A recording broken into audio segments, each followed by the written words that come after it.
Okay, we're welcoming the Fathers' Rights Movement Executive Director, Casey Sowers, onto the show. We got a chance to talk briefly earlier today. He's come locked and loaded with some questions, and I'm sure some opinions on what we're talking about tonight. Questions for sure. There's a bit of a delay from what I was listening in on to probably where you guys are at now. So if you guys have something you're in the middle of, continue, please. No, we actually just wrapped up a thought. Okay. So my question is, and this is probably everybody's question that will ever watch this video. If this is a constitutional thing that, to me, especially as you're explaining it, seems very clear and concise and black and white. How have we gotten to where we're at so easily? How has this not been caught and dealt with already? Aren't there safeguards in processing laws? That's such a great question. That is the question. What I don't know. I can't begin to know the answer, right? Like, is it legislatures favoring? Is it the mom favoritism that kids need to be with their mom? Is it that combined with dads are working and after they split, there's it unfolds into child support and spousal support with dad making the money. But the thing is those long-standing social stays home with the kids, has a relationship with the kids, emotionally, psychologically connected. It's all started to disintegrate and equalize in 2021. But maybe that's it, right? It's the courts and the legislature drank the cultural Kool-Aid of mom's better with kids than dads.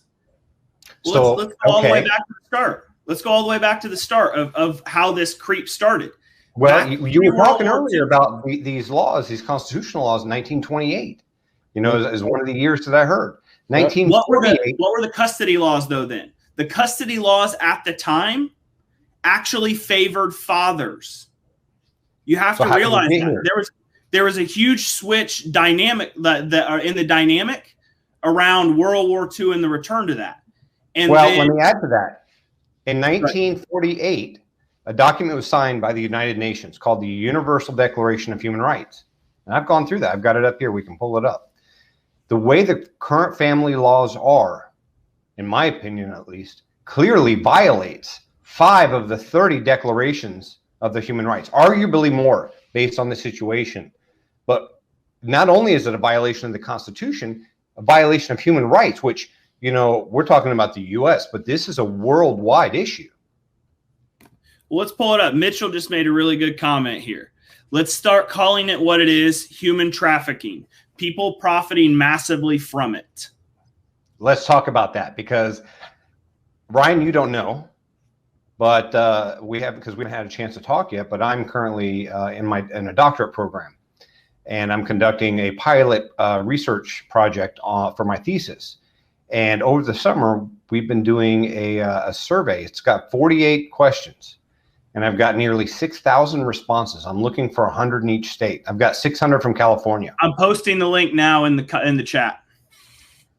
And in the opposition that we see for any equality, I'll let you tell us. I mean, I think Mark's commented on it before, but Ryan, what's the opposition in trying to pass laws for equality? I don't want to guess that it's the local bar associations. Why would you not want to guess that? I mean, because my education on this is primarily from the film Divorce Court, right? $50 billion a year industry, and just the cozy relationship between attorney and judges, and the massive amount of money that attorneys can make off these things. I mean, if that's what you're proposing, I think it's spot on. I actually don't. That's what I was looking for. But let me tell you, my survey so far, comparing, if you use the National Parents Organization Shared Parenting Report Card, New York State has an F, as great as an F.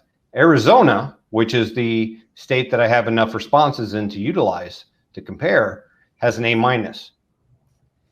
And I will tell you that nationwide and between New York and Arizona, men on every single metric, mental and emotional health, self-reported job performance, they are all impacted negatively and more heavily than women are.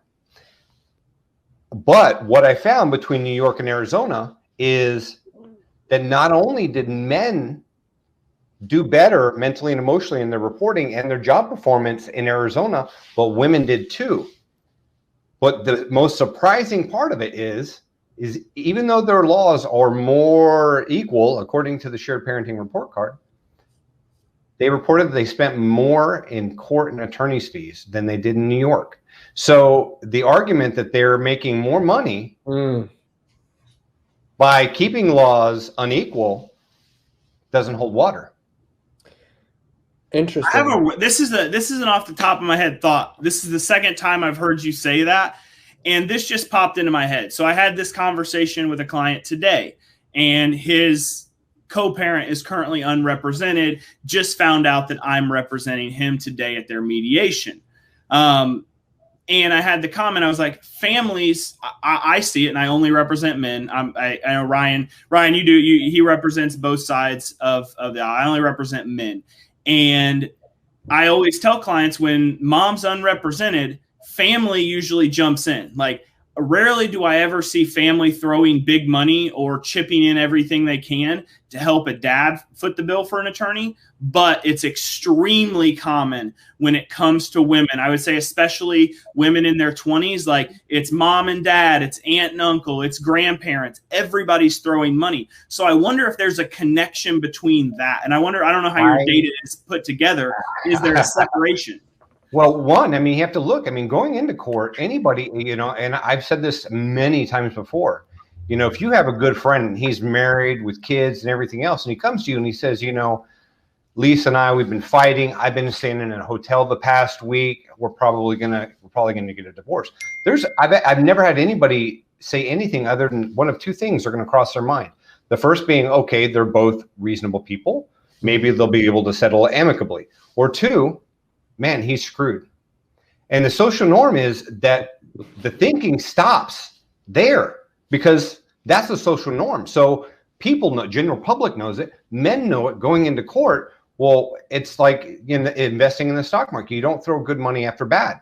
So you're not going to make a bad investment. Families not going to throw their money in when they know nothing's going to come of it, or at least the expectation that nothing's going to come of it. Wait, so let's be clear about what you just said. You just said that Arizona, which is an A, New York, A minus. A minus. Arizona has more equality in parenting time by law, but they also spend more cash dollars. They also throw more cash dollars at the attorneys. Well, think about it. If there's actually an equal fight, then it comes down to the men spend more money, which makes the women spend more money, which actually creates more of a fight. When it's in balance, the men are like, well, I lost. But what they do is they end up paying probably more in child support. So maybe it's Title 4D. Maybe that's the unseen thing there, because I did not measure that. Let me plug your study here so we can get anybody who has not filled it out. I just dropped it in the chat on YouTube and Facebook for a second time. It's the link that's pulled up on the screen right now. So if you have not filled out that survey, Casey is still looking for a lot of people from a lot of different states. That is a long thing to copy down if you're looking at the screen. But if you go to the Father's Rights Movement on Facebook, it is pinned to the top of the page. And you can just also on LinkedIn. That's where that one's comes from. You should be able to just click the link in the comments, though. It's in there twice. So that thesis is pretty interesting. Okay, so like I want to separate this for people who are watching. I don't think so. That's separate and distinct from. Well, let me tell you the thesis question first. Yeah. So there's 48 questions in there, but what I'm measuring is what is the impact to corporations, and there's a very specific reason why I did that. And I've had a lot of comments on my survey. Well, who the hell cares about corporations? What about the kids? Well, yes, I completely agree, and that's why I'm doing what I'm doing. But the general public, outside of their kids and maybe their close family, they really don't care. So, everybody's seen the little cartoon where Jimmy is asking the Constitution, well, how does the bill get passed? Well, corporations decide that they want something passed, and they pay a bunch of money to get it happen. Right. So if we can tie and make that value proposition that inequality in the family court system is causing or taking money out of the corporation's pockets, it's going to be in their best interest to change how they, use their lobbying money, who they fund for campaigns. And it also changes the value proposition to politicians and legislators to vote for equal shared parenting, because that's who's paying their money, the corporations that want it that way. Interesting, dude. Wow, that's fantastic. So the proposition is that attorneys need not worry that with the 50-50 state, they'll be out of a job. In fact, they'll have more work. Correct. Interesting. So what are your findings with respect to corporate health in 50-50 states, like corporate earnings? Well, I haven't quantified it yet. This is a public study, but my goal is to quantify it into a dollar amount per employee.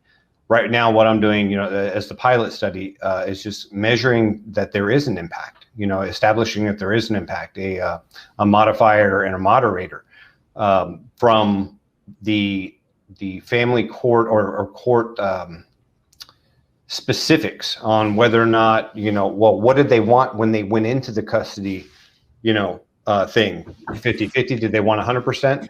Did they have a guardian ad litem? How long did it take? How far do they live from the other parent? Because if they're in California, Miami, obviously that's not going to be a 50-50 situation. There's a lot of variables that I try to account for. But if they're like, my case, I'm within 2 miles of my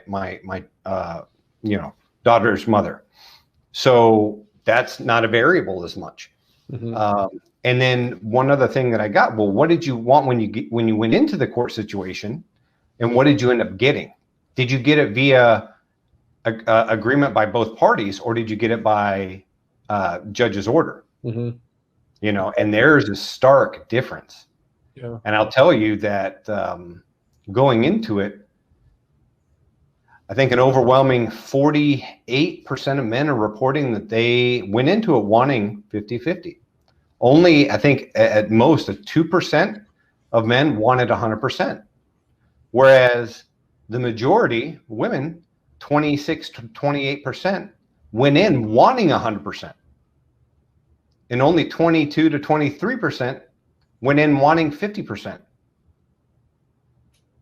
I believe that. I have one client that came in my office that I currently have that came in asking for 100%. And majority of them just say, I want what's fair. I want equal. I want 50-50.